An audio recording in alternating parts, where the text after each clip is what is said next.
Hi, this is Gary with MacMost Now. On today's episode, let's look at choosing between the iPad and the iPad mini. So there are 5 main differences between the two devices, and they are size, screen, speed, price, and size. That's right, size is in there twice.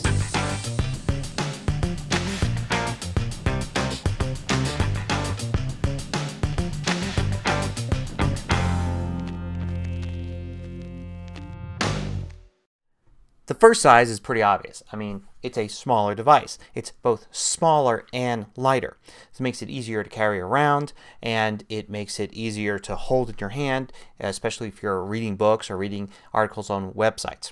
So the factor between the two different devices is that this is smaller and lighter. So if you want a smaller and lighter device, if the full-size iPad seems a little too big for you, then the mini is what you want.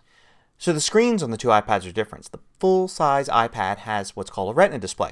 Look at episode 684 if you want information about what a Retina display is. But basically, for every 1 pixel, instead of a single pixel, single color, you get 4, a little grid of 4 pixels, which means that the photos are clearer, text is crisper. The display is just a generally better display where things look better and you can't actually see the dots as much as you can on a standard display. Now the iPad mini's screen is a lot smaller than the iPad screen, of course, so that means that the pixels themselves aren't that different from pixels on a Retina display. So things still look pretty good on an iPad mini. But if, say, you're big on taking photographs, then you may want to look closely at getting a full-size iPad because the full-size display there will make photos look so much better. Next we have processor speed. So the iPad mini has an A5 processor, which is basically similar to what was in the iPad 2, a little bit better.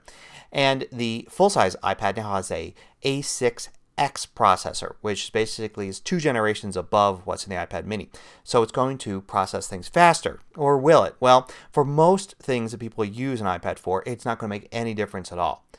And for even things that do, like say some really cool games, you'll find that the iPad mini isn't that different in speed. The reason for that is because the standard display has 1/4 the number of pixels than a Retina display. So for rendering, say, a 3D environment like a racing game, the full-size iPad has to work 4 times as hard. So the faster processor is kind of necessary for that. The iPad mini doesn't have to work as hard, so the slower processor gets you similar performance.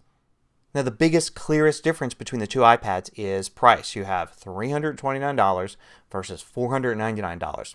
It's a pretty big price drop for the iPad mini. So if you're on a budget and you're just not able to afford the $500 iPad, a mini is a good option. Now looking again at size, it's kind of interesting that usually bigger is better, right? A 27-inch iMac is better than a 21.5-inch iMac. But recently people have been dying for a smaller screened iPad, so Apple's produced it. But is smaller better or is bigger better? It depends on what you want. If you want to look at photographs, if you want to have apps that you can easily touch the buttons and everything has lots of space, then a full-size iPad is clearly better than an iPad mini, and you may want to spend the extra money. So for most people, the processor difference isn't going to be a factor. And for a lot of people also, the difference in the display isn't going to be a factor. A ton of people that have iPads don't really care about the Retina display, and in that case the iPad mini is just as good. Now for those of you that do care about the Retina display, your choice is pretty clear.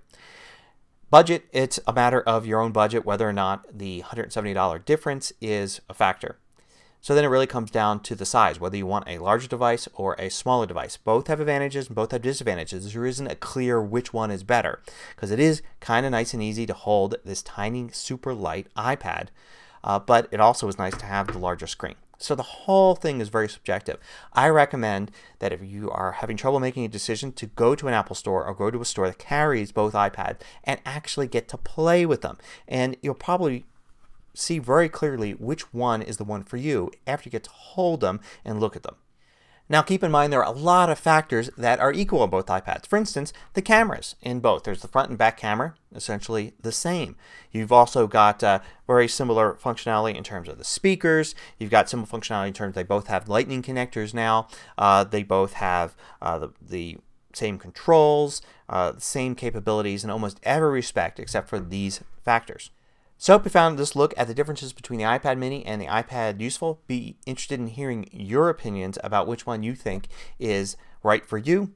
Leave a comment to this post at MacMost.com. Till next time, this is Gary with MacMost Now.